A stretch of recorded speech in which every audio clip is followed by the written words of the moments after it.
Oh, good Shabbos, everyone. This week we begin the book of Bamidbar, the book of Numbers. And if the air conditioning had been working tonight in our building, we would be at the temple building itself. And we would read from the Torah scroll something from the third Aliyah, so that we can be part of a 7-year cycle. And that reading of the third Aliyah gives some detail about the layout and the arrangement of the camp of the Israelites. It actually says, the Lord spoke to Moses and Aaron, saying, the Israelites shall camp each with his standard, his banner, flag, under the banners of their ancestral house. They shall camp around the tent of meeting at a distance, with the tent of meeting in the middle. Camped on the front or east side, the standard of the division of Judah, troop by troop. Chieftain of the Judites, Nachshon, son of Aminadab.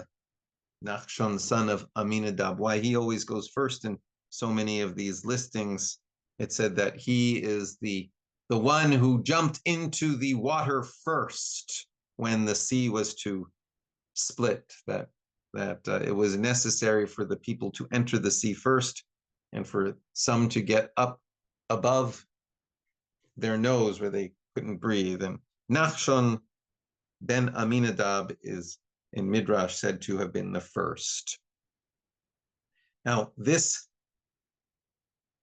section, this is Numbers chapter 2, describes the tribes which will be on each of the 4 sides of the camp surrounding the tent of meeting, each of the 4 sides. And when I first started describing it in my own head, I said north, south, east, west, except the Torah doesn't actually describe it in that order. It starts with east. It does not begin with north. It begins with east, which it calls Kedma Mizracha, eastward. Kedma, though, means forward. So it seems to be the first direction that it is describing, the first direction that it is using. Then it describes the south, Timna, and then west, Yama, which is towards the sea, seaward, and then Safona, towards the Safon, north. And I was really struck by this detail of the text as I was reading it, that it started with the east. And we in the modern West, we in our world, are culturally attuned to begin our listing of cardinal directions with the north, as I had started saying, north, south, east, west. All our maps are situated with the north on the top of the page. Some people are trying to challenge that, but it just proves the point. We tend to start with north. Perhaps it is natural for us, it does seem natural for us to list directions on north as north, south, east, west in that order. It might be fair to say that our sense of direction is oriented towards the north, which is funny to say when you think about it, because orient means east. In a sense, to be disoriented means to have lost a sense of which way is east. So when I asked my sister, who is a map maker, about this, she pointed out that in the northern hemisphere, at least, ships navigated at night by the North Star. And compasses, magnetic compasses, point to us which way was north. Of course, in the southern hemisphere, I suppose they use other stars, and the compass could just as easily point towards the south if it's pointing towards the north. And by day, of course, you can navigate by the sun, which, there we go, east, west. In fact, our perception of these cardinal directions, though, seem to be very much connected to how we navigate And in the Torah, this sense seems to be dominated by an awareness of where the sun comes up in the east and where the sea is in the west. While in our day, we have ringed the globe with bands of latitude and longitude.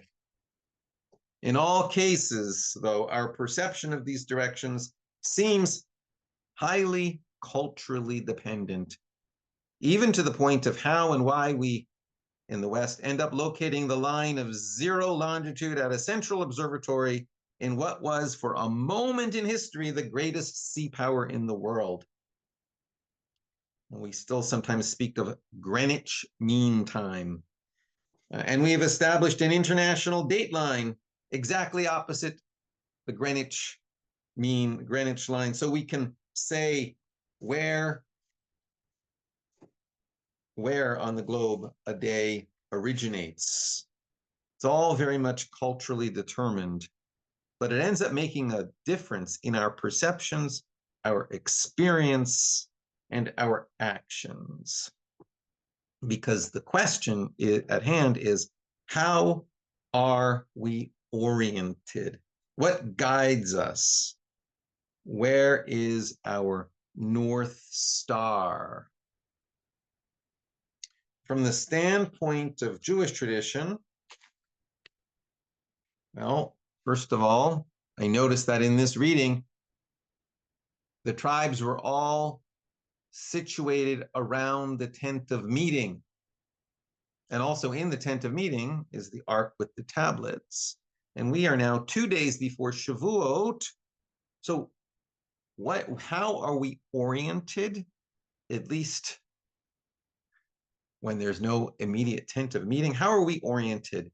And an obvious answer, especially just before Shavuot, is our orientation is towards Mount Sinai, or not towards Mount Sinai, because there is another conundrum there as well. There's 2 mountains in our tradition, Zion, and we know where that mountain is, and that's the Temple Mount, and in some sense, the heir to the tent of meeting. And then there is Sinai, and we don't really know where that is, and it's not in the land of Israel. We don't make any pilgrimages to that mountain. The tent of meeting unites both of them by putting the tablets of Sinai in the ark and putting the ark in the tent of meeting. But as we travel through the year, Sinai perhaps is our orientation. And I think of the Sinai event, which we are going to commemorate on Shavuot, which starts Sunday night. And there's that big question, what happened then and there? And we read something.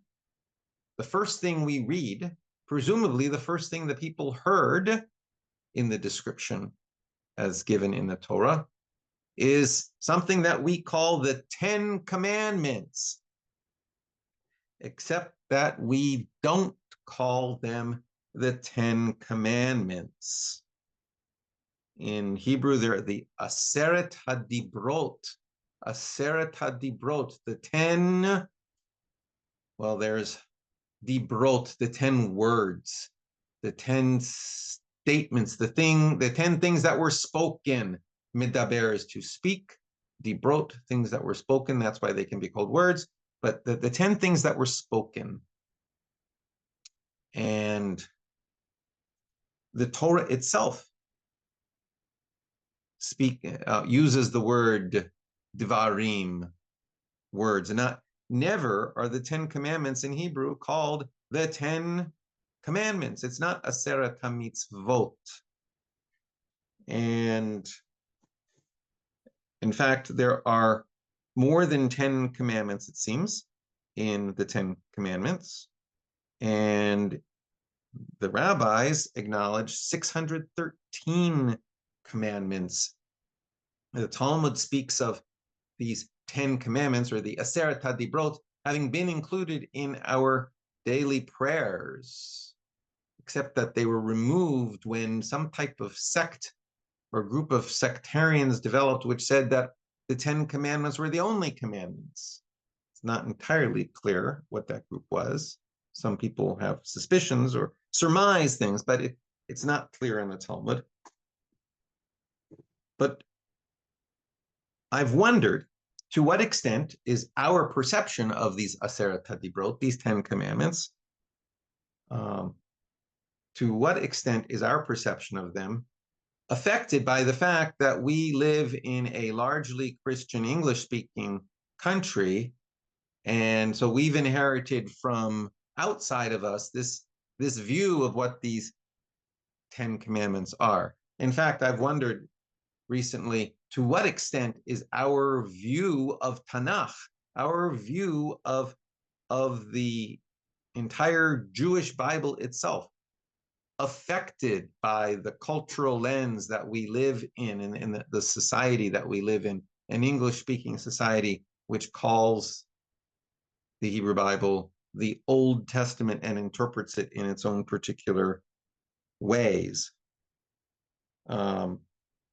It most likely affects our orientation, and that affects the way we understand the text and probably the way we understand ourselves. In the past, I've contemplated this question. If we don't call the 10 commandments the 10 commandments, we call it Aseret HaDibrot, the 10 words, and they're not all of the commandments. Well, what is it about these particular 10 collections of 10 statements, 10 collections of principle or practice that are so important? Why do they have the weight they do? They were clearly in the Torah. They were the first things that the people heard, so that would give it weight. But I began to ask myself, is there some other way to understand a listing of principles? And so, just as a thought experiment, at one point I thought I would compare the 10 commandments to the eightfold path of Buddhism, and Buddhism is a completely different orientation. It looks at the world differently than Judaism. And so this eightfold path, which is a walking in Buddhism, would look different than these Aseret HaDibrot, but maybe the best way to think of the 10 commandments is as a path, a summary of our mitzvot, not really a summary of the commandments, but an orientation towards the commandments. And I noted when I looked at the eightfold path, which is right view, right intention, right speech, right action, right livelihood, right effort, right mindfulness, right concentration. And I'm not, there's much more there really than I know. But I also learned that Buddhism, or some form approaches to Buddhism, divide these into 3 categories: right wisdom, ethical conduct, and mental discipline. So wisdom, ethical conduct, and mental discipline. And I wondered what categories might be natural to Judaism when it comes to commandments or a path of living. And I thought of the V'ahavta. V'ahavta et Adonai Elohecha b'chol levavcha uv'chol nafshecha uv'chol meodecha. V'ahavta, you shall love, which is also a form of connecting or also orienting ourselves to love God, to connect to Adonai, v'ahavta et Adonai Elohecha, to Adonai our God, with all of your lev and with all of your nefesh and with all of your me'od. With all of your, it gets translated as all of your heart, all of your soul, all of your might. But lev is the body, lev is the heart and mind. Lev is the heart and mind. So lev is really your inner life, your inner world. So you shall connect, you shall love the Lord your God with all of your inner life. And then nefesh is soul integrated with body. So that's your inner life and your body. So with all of your soul, with all of your inner life and all of your inner life interconnected with your body. And then ma'od, we know that word mostly as very. Tov ma'od, very good. Ma'od, all of your, it could be all of your strength, it's all of your impact, all impact might be the best single word that would summarize the Talmudic discussion of that. So that's your inner life integrated with your body, integrated with the world around you, your social and physical context beyond you. And the interesting thing is that that also creates concentric circles or concentric spheres. Your inner life, and then your inner life and bodily life, and then your inner life, bodily life, and external impact. And maybe the Aseret HaDibrot, aka the 10 Commandments, is a path. And just like the Eightfold Path can be divided into categories of wisdom and ethics and mental discipline, these 10 Commandments can be divided into inner life integrated with bodily life, and then integrated and then inner life integrated with bodily life and impact, lev, nefesh, and ma'od. So I am, the first commandment, I am the Lord your God. That's not even a commandment. That's about orienting your inner life. You shall worship no other gods, and that is orienting your inner life.